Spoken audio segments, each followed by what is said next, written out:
Kenya joined the rest of the world to mark 70 years since the United Nations General Assembly adopted the Universal Declaration on Human Rights.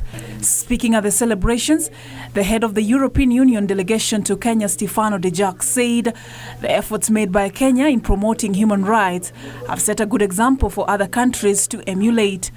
But we strongly believe that Kenya, in the whole wide region, is the perfect place to insist on human rights.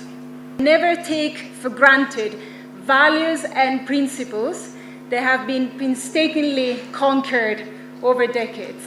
Defend them, make them your values, live them through in your daily life, and shield them from attacks.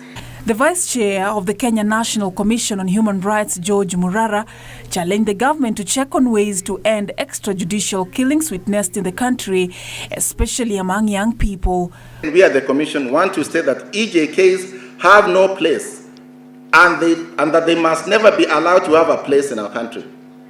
Everybody, including suspected criminals, must be held to be innocent until proven guilty. While reaffirming the government's commitment to protecting human rights, Chairman of the Council of Governors, His Excellency Josephat Nenok, said that there is need to fight corruption and eradicate poverty so as to end vulnerability to human rights violations.